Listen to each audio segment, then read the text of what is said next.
നമ്മുടെയൊക്കെ ജീവിതത്തിൽ നമ്മൾ ധാരാളം മോട്ടിവേഷനുകൾക്ക് പുറകെ പോകാറുണ്ടല്ലേ.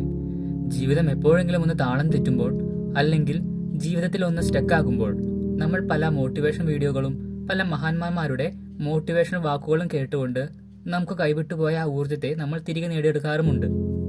ജീവിതത്തിലെ ഓരോ ദിവസവും അതിലെ ഓരോ കൊച്ചു നിമിഷങ്ങളും നമ്മളെ പല രീതിയിൽ സ്വാധീനിക്കാറുണ്ട്.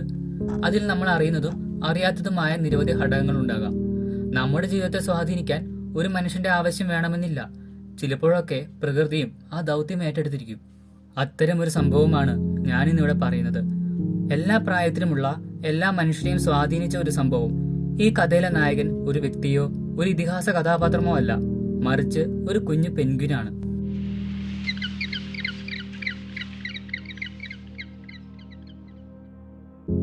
വർഷം 2026 ജനുവരി മാസം. സാമൂഹ്യ മാധ്യമങ്ങളിൽ തരംഗം സൃഷ്ടിച്ചുകൊണ്ട് ഒരു പെൻഗ്വിന്റെ വീഡിയോ പ്രത്യക്ഷപ്പെടുകയുണ്ടായി.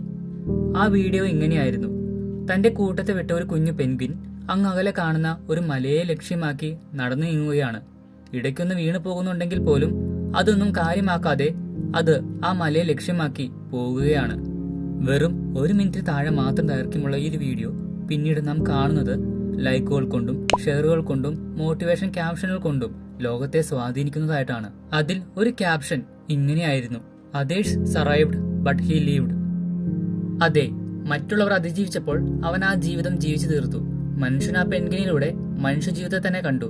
പക്ഷേ മനുഷ്യനെ സ്വാധീനിച്ച ആ കുഞ്ഞു പെൻഗ്വിന് മറ്റൊരു ജീവിതവശം കൂടി ഉണ്ടായിരുന്നു. അവന്റെ ആ ദീർഘമായ യാത്ര ജീവിതത്തിന്റെ അവസാനങ്ങളിലേക്കുള്ള യാത്രയായിരുന്നു.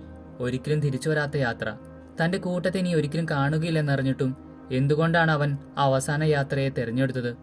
നമുക്ക് ശാസ്ത്രീയമായ വശങ്ങളിലേക്കൊന്ന് നോക്കാം. 2007 പുറത്തിറങ്ങിയ ജർമ്മൻ ഹെർസോഗിന്റെ encounter at the end of the world എന്ന ഡോക്യുമെന്ററിയിലാണ് ആദ്യമായി ഈ സംഭവം പകർത്തപ്പെടുന്നത്. ഇതിന്റെ പിന്നിലെ കാരണം കുറച്ച് നമ്മളെ സങ്കടപ്പെടുത്തുന്നതാണ്. അതായത് ഇത്തരം പെൻഗ്വിനുകൾ ദിശാബോധം നഷ്ടപ്പെട്ടവയാണ്.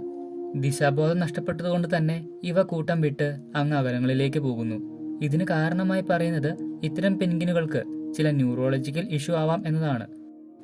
അതായത് ഇവയുടെ ശരീരത്തിൽ ഏതെങ്കിലും വിധത്തിലുള്ള വൈറൽ ഇൻഫെക്ഷനോ അല്ലെങ്കിൽ ഹെഡ് ഇഞ്ചുറീസോ ഉണ്ടായിട്ടുണ്ടാകാം. ഇത് ഇവയ്ക്ക് ബയോളജിക്കലി ആൻഡ് ഫിസിക്കലി പ്രശ്നമുണ്ടാക്കുകയും ഇതുമൂലം ഇവയ്ക്ക് ദിശാബോധം നഷ്ടപ്പെടുകയും തന്റെ കൺമുമ്പിൽ കാണുന്ന കാര്യങ്ങളെല്ലാം തന്നെ ഒരു മായയായി തോന്നാം. ഉദാഹരണമായി പറയുകയാണെങ്കിൽ തന്റെ കൺമുമ്പിൽ കാണുന്ന കടലിനെ വലിയ മലയായും വലിയ മലയെ കടലായും തോന്നാം. പിന്നീടുള്ള ഇവയുടെ യാത്ര മരണത്തിലേക്കാണ്. ദീർഘനേരത്തേക്കുള്ള ഇവയുടെ ഇത്തരം ദൂരയാത്രകൾ സ്വാഭാവികമായും ഇവയുടെ ബോഡി ഫാറ്റ് ബേൺ ചെയ്യുകയും ഇത് ശരീരത്തെ വീക്കാക്കുകയും അമിതമായ രീതിയിൽ വിശപ്പ് കൂടി ഭക്ഷണം ലഭിക്കാതെ ഇവയുടെ ജീവൻ തന്നെ ആ യാത്രയിൽ അവസാനിക്കുകയും ചെയ്യും. കാര്യം, ഈ വസ്തുതകളെല്ലാം തന്നെ നമ്മളെ സങ്കടപ്പെടുത്തുന്നുണ്ടെങ്കിലും ഈ കുഞ്ഞു പെൻഗ്വിന്റെ ധീരമായ ഈ യാത്രയെ ഇന്ന് ഈ ലോകം കാണുന്നത് ധീരമായിട്ടുള്ള ഒരു ചുവടുവെപ്പായിട്ടാണ്. അതിൽ ഈ പെൻഗ്വിന്റെ സ്ഥാനത്ത് നാം നമ്മളെ തന്നെയാണ് കാണുന്നത്. ഒരിക്കലെങ്കിലും നമ്മളും ആഗ്രഹിച്ചിട്ടില്ലേ ഇതുപോലെ സകല ബാധ്യതകളും സങ്കടങ്ങളെയും വിട്ടെറിഞ്ഞ് ഏകാന്തതയിൽ നാം നമുക്ക് വേണ്ടി മാത്രം സമയം ചെലവഴിക്കുവാനും കൂട്ടത്തിൽ നിന്നെല്ലാം മാറി ലക്ഷ്യങ്ങൾ നേടിയെടുക്കാനുമുള്ള ഒരു ദീർഘമായ യാത്ര നമ്മളും ആഗ്രഹിച്ചിട്ടില്ലേ? ഒരുപക്ഷെ നമ്മളും ആ കുഞ്ഞു പെൻഗ്വിനെ പോലെ തന്നെയാണ്. അല്ല, നമ്മൾ തന്നെയാണ് ആ പെൻഗ്വിൻ.